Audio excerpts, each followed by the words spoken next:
Welcome to CTV News, Your Canada. It is Thursday, February the 12th. We'll bring you profiles of fascinating Canadians and stories about your community. Thanks for watching. 86-year-old Louise Barnett has never been to the top of Howling Peak, but she's always wanted to see it. It's where the ashes of her husband and daughter were laid to rest. And I wasn't able to do that. It was just too much of a challenge. Wednesday, she boarded a Cessna 182 at Springbank Airport, destined for the mountains west of Calgary. Her wish coming true thanks to the staff at Rocky Ridge Retirement Community. Once we received Louise's wish, we just had to run with it. And yeah, thank you to Calgary Flying Club. We're able to make that happen, and she's going to have a magical day in the mountains. Louise's daughter joined her on the flight. It's my dad and my sister, and it's at the top of Howling. So my goal is to hike up there this year, so it'll be really nice to be able to fly over to see where their ashes are. The Calgary Flying Club donated the flight, arranging for pilot Jeremy Heemstra to take them out over the 2,400-meter peak. And when I learned kind of about the context and the background of this, it was a no-brainer for me. Like, I felt honored and privileged to kind of be handpicked by the CFI here. So, yeah, I was excited right away when I heard about it. After just over an hour in the air, Louise was back on terra firma with her wish come true and something more, too. And I saw where my husband and daughter's ashes were placed. So on the whole, it was really nice. It was another closure, but it was a happy closure again. Kevin Green, CTV News, Calgary. The nerves can be seen on the faces of Scarborough Figure Skating Club members, watching two of their own in the Olympic Games. 10-year-old Liliana Farag was hoping for the best. My legs were shaking, and not because I was cold. And then jubilation when it's all done and ice dancers Piper Gillis and Paul Poirier win bronze, their first Olympic medal. I'm just overjoyed. This has been a long time coming for them. They just deserve it so bad. They were amazing. They were amazing. We couldn't be more proud. The Scarborough Figure Skating Club is a place where the presence of Gillis and Poirier can be felt and seen. We caught up with them here last December. This is our community and our people that we skate for as well. The two made their Olympic intentions clear back then. The goal is to be on the podium. The goal is to win. Yeah, we're planning on getting a medal. I used to drive Paul to the rink with my two daughters quite often. Paul Poirier's former coach, 80-year-old Mary Matthews, and her daughter Coral watched at home with pride. Paul and Piper, they stand for what it really truly means to be Canadian. They're bold, they're creative, they're inclusive. Well, it's going to be a great inspiration for our club, for all the skaters there. They are now going to have a dream that someday that could happen to them. And inspire it already has. What does it make you think you could do?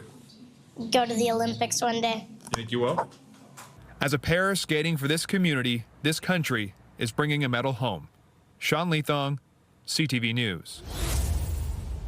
Good morning. As pitchers and catchers report in Dunedin for the official start of Blue Jays spring training, excitement for baseball season is growing in places where the Diamonds are still covered in snow. We've seen in the last few years with the success of the Blue Jays that our numbers have gone up pretty steadily. Registration for Kitchener-Waterloo House League Baseball opened in January, and while they expected it to fill up fast... This year we set a record, I think, for setting sign-ups. In 4 hours, we were 100% booked with all of our players. More than 400 others have put their names on a wait list in hopes of spots opening up. The organization says they're looking at whether there are ways to expand the program to get more players on the wait list onto the field. And share the joy of the sport. It's a very individual game, but you have to be part of a team in order for it to work.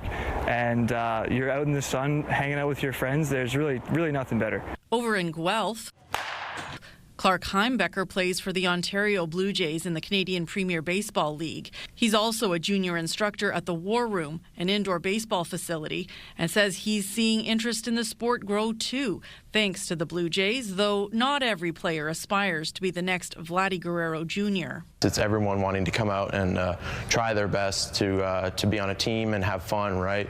So it's super cool to see people come out and give it their all. It's awesome. The War Room, which opened in October, is a place where high-level athletes can train, but it has also been fielding inquiries from people just starting out. We have a number of different options, be that just coming in and renting a lane, throwing a ball around, hitting a ball. We obviously have instructors that can do one-on-one instruction. We also have more structured programs, including a development program and summer camps. In fact, they had so many inquiries about summer camp, they opened registration earlier than planned. We saw a lot of parents jumping at that chance. We still do have spots available, certainly, and we'll continue to expand that as the need arises. For Heimbecker, he's happy to see more people trying the sport he loves. Baseball is a super big community game. It's a game where people come together to play on a team. I would say over my years of playing baseball, I've been in many, I would say, families, and it's been an absolute pleasure to be a part and meet so many people in this game. A sport bringing more and more people together. Krista Simpson, CTV News. Clear sound. I'm just going to record it. Gail Fougere is creating music from her heart, literally. I get all teary just thinking about it. Recording her heartbeat, sounds used as the starting point in creating a unique song. It's very,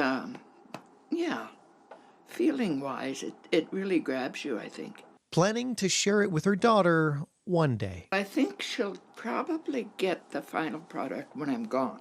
I've decided I'm going to do it for her because you can put little things on those that will bring happy memories. It's part of a project at Pearly Health called Rhythms of Remembrance. Veterans combining their heartbeats with music, voice, personal stories to create digital keepsakes. It's really unique.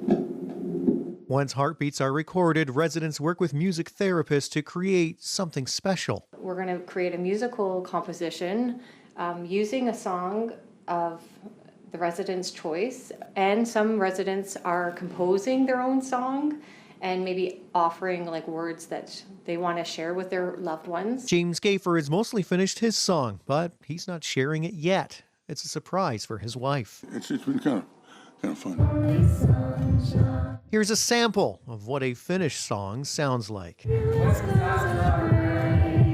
The program is funded by the Government of Ontario. We would like to create a little bit of a legacy of our veterans. Allow residents the chance to connect to family, deepen connections to themselves and their past, and kind of engage in building a legacy that they can share through music. Music shared from the heart. Peter Sperling, CTV News. Come as you are, as you were, as I want you to be.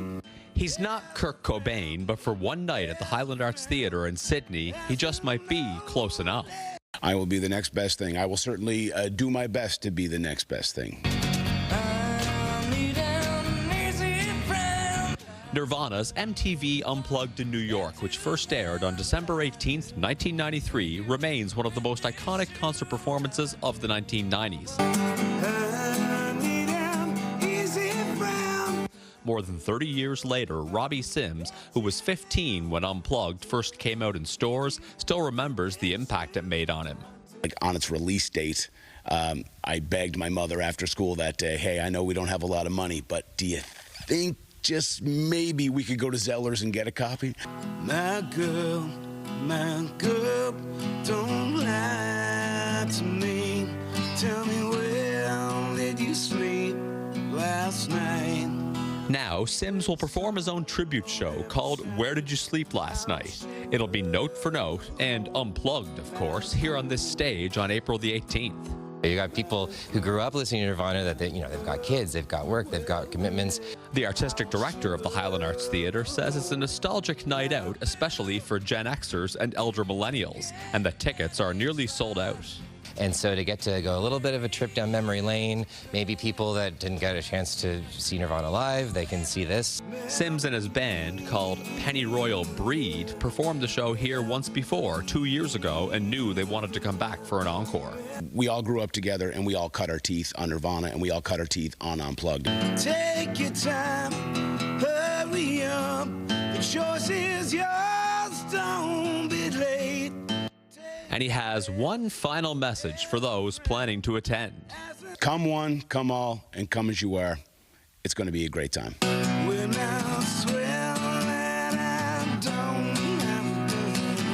Ryan McDonald, CTV News, Sydney. Lola Montagne helped create a housing project for lesbian seniors in Montreal, La Maison des Rebelles. She says many in her generation fought hard for their rights. Now they're thinking about what happens later in life. It's important for women, and I would specify lesbians, because we are a marginalized group, to have a safe space, a supportive space. Today, advocates, researchers, and seniors gathered in Montreal to talk about the future of 2S LGBTQ+ aging. A 2025 survey found 1 in 4 2S LGBTQ+ seniors in Quebec residences say they've hidden their sexual or gender identity from staff or other residents. And staff aren't always equipped to help. Only 1/3 of employees said they were trained on sexual and gender diversity inclusion. Julien Rougerie says if 2S LGBTQ+ seniors aren't visible, it doesn't mean they aren't there. It is part of their population. It's about 10%. And if they don't express it ever, it means that they don't feel safe in their own living environment. Fondation Emergence trains about 2,600 people each year. Rougier says sometimes the solutions are simple, the words staff use, the questions they ask about a partner, small changes that can signal safety. At 67, Bethany Cloutier wants to live independently for many more years and hopes training becomes the norm by the time she can't. The employee stays, and they're the ones that are the most important to create these way of life that are inclusive for everyone. Advocates want Quebec to make this kind of training mandatory. We asked the Health Ministry and the ministry responsible for seniors for comment, but did not receive an answer in time for broadcast. For La Montagne, the goal is simple: to grow old together. There are ways, and if people get together, they will have a better life, and certainly a better life as elderly folks. Laurence Brisson-Dubreuil, CTV News. How do you get bigger than what you got? Already, I'm like, oh, you done did it. You done did it. The big announcement was first announced live on the air on Pure Country 106 this morning with Jason McCoy. Boots and Hearts 2026, bigger and better than ever. We've announced the Jonas Brothers as our headliner for Boots and Hearts this summer on Friday. Russell Dickerson will be playing before the Jonas Brothers. We just love when these artists collaborate. The Jonas Brothers have been added to the star-studded lineup for this summer's 15th annual Boots and Hearts Festival. The group will perform Friday, August 7th. Country music fans will have 3 days this summer to take in the festival. And while the Jonas Brothers may surprise some people, their addition won't shock true country music fans. Country music is a real melting pot of genres right now. We've seen it with rock, we've seen it with R&B, pop, and Boots and Hearts has done such a good job of that. So I think it's going to be really cool to see fans of the Jonas Brothers get to come out and maybe fall in love with artists like Russell Dickerson. Dickerson, The Chicks, Jesse Murph, and Rascal Flatts will also be headlining the event at Burroughs Creek in Oromodonte. It's the perfect way to kick off the weekend and start some really great fun times. It's so Boots life. Boots and Hearts will mark its 15th season this summer at Burroughs Creek. It's a 3-day event that attracts tens of thousands of country music lovers. Rob Cooper, CTV News, Barrie. With his city riding a wave of economic and social innovation, Joe Preston is stepping away from the mayor's office. He will not run this fall. 6 elections, 6 ballots. It's time for me to pass the baton and let someone else do the job. During his 2 terms as mayor, Joe Preston has led a team that changed St. Thomas. In economic development, his greatest win has been landing the Vianode factory, and prior to that, Volkswagen. This is the largest automotive facility ever in Canada.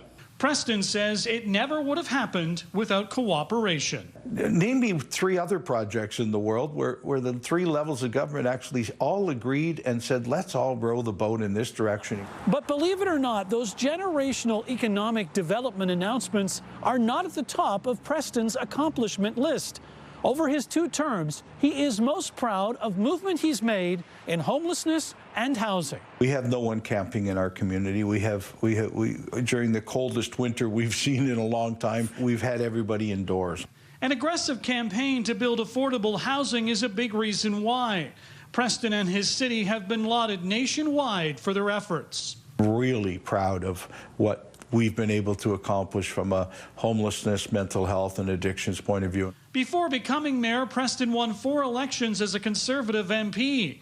But it's his civic service he'll fondly recall as he steps away. Because once I found municipal politics, I would never have done anything else. Elgin County Warden Dominique Giguère calls Preston a catalyst in unlocking the potential of the region. London Mayor Joss Morgan called Preston a friend who leaves an indelible mark, adding that his membership and collaboration have been appreciated. For his part, Preston is warning future leaders to stay focused in the face of world challenges. And now we have a plague called Trump. So it's you know, and what that's doing to affect Southern Ontario is let's just stay positive and go forward. With 8 months left in his term, Preston says there are still improvements to be made. But overall, he's content with what he's accomplished for St. Thomas. I mean, he can look back at the career as mayor and say, didn't miss much. Hit the marks on most of what we're trying to do. In St. Thomas, Sean Irvin, CTV News. It's the mid-afternoon lull at this distillery and burger shop. It's one of multiple booze-based businesses on 78th Ave, a road that's not always this quiet. We actually hosted Shitty's our birthday there, and we had over 6,000 people in attendance with the street shut down. We had extended patio, and people really love it. Business owners want to host more events like that, but every application for a special event license requires a barrage of emails to the city and AGLC. The bureaucracy that goes into hosting that is extremely difficult and very limiting on how many times we can do that per year. Their solution is a new entertainment district, a one-block zone that can be closed to traffic and act like one big beer garden. Anywhere that you got a dedicated area that you can jump from restaurant to restaurant or patio to patio is a really good thing. The first event I think we have on the calendar, should it pass, is an adult book fair with the folks at the Audrey's Bookshop. The city says its 2 existing entertainment districts on Rice Howard Way and 104th Street downtown have been successful without a rise in public drunkenness or other disorders. So I think we should do it. I mean, ideas like this, we need more of this in the city, not less. This street does come with challenges. Street parking is already a struggle, and there's only one sidewalk. The city built a new bike lane from White Ave last fall, but it ends 2 blocks away. I think it has to create an area where people feel they can go, they can have some entertainment, they can have some interaction, but it doesn't impact others around here negatively, like the dance studio. Staff at Mile Zero tell CTV they generally support the idea and hope the studio can benefit too. City Council will vote on the new entertainment district next week. Jeremy Thompson, CTV News, Edmonton. For over 40 years, Pavilion Women's Centre has supported women and children experiencing violence through its emergency shelter and wraparound services. But now it's at a critical point. Last year alone, we had to turn away 29 women and children just because we didn't have the space. And that is so tragic. In response to a need for safe and supportive housing, the center is planning to build a new facility to house the shelter and add 10 transitional housing units.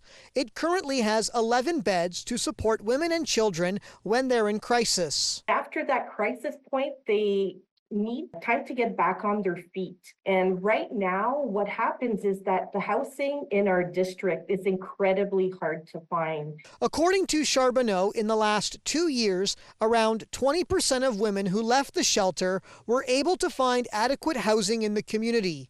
But some go back to their abuser.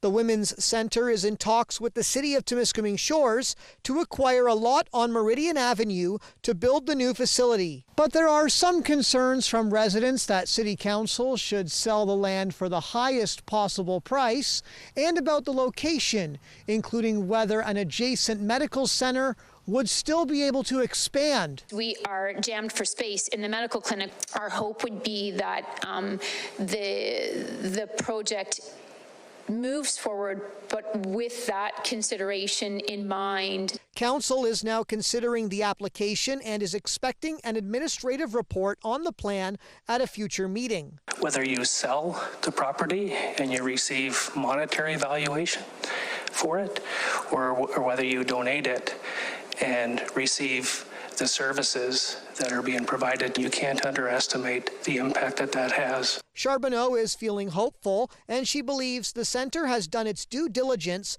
to find the best possible location. Eric Tashner, CTV News, North Bay. The sewer system in this area is all gravity flow. So it comes in at about 18 meters below our feet. So it's quite low underground through a series of tunnels. But to get it up higher so it can continue flowing by gravity throughout the plant, we basically lift it about 22 meters from the basement deep below us all the way to the top of the pipes. So this is one of the examples where the tie-ins between the projects, are quite significant, and because it is a live facility, we've had to undertake that work with divers, working nights on a 24/7 basis to fit it in with the plant operations. We're currently on the main floor of the pump station for the new headworks. So there's 4 on each side. The pump station is designed to be fully symmetric, so one side can be shut down and being serviced while the other side is still fully operational. This is just everything that's smaller than 6 millimeters in here. The other end of the building is everything bigger than that. So the sticks, the children's toys, the hygiene products, everything you really don't want to deal with but have to. Think of a sump pump in your house. There's 8 sump pumps here, except they happen to be 7 stories tall and about 4,000 times larger. After spending years refurbishing convertibles, Charlie Bates found himself with a bunch of old paint in his carport. I might as well splash it on the wall. So he painted a picture of Bugs Bunny, followed by Santa Claus and his dog, Cookie. I just love doing it. It makes me feel good, takes my mind off the things that I shouldn't be thinking about. Take Charlie's mind off that diagnosis. Well, according to doctors, I'm dead. After being told he had just months to live, Charlie decided to make the most of the time he has left. I just want to enjoy life day to day right now. So he started waking up before dawn to marvel at the stars in the sky. It's amazing. Before painting the solar system on his wall. Everything started to become a story for me where I could add to it and just let it flow. A story about our place in the universe that explores serious topics like astronomy, biology, and history, while never forgetting to have a whole lot of fun along the way. I had no idea what the end result was going to be, or that people would even be interested in looking at it. But it turns out the kids in the community got a kick out of the cartoon characters, while his neighbors, like Laura Beaulieu, were amazed by the scope of it. I see him out here in the cold, and I'm thinking, he is determined. He is inspirational. You see, while Charlie was filling his wall, Laura was also battling cancer. And he was always positive and happy, and it really gave me hope. Because although life can seem as overwhelming and complex as this mural, if you look at it from Charlie's perspective, if you can be both productive and positive, he says, it's all quite simple. Well, enjoy every minute that you're alive. It's the best it's ever been. Adam Sawatsky, CTV News, Coquitlam.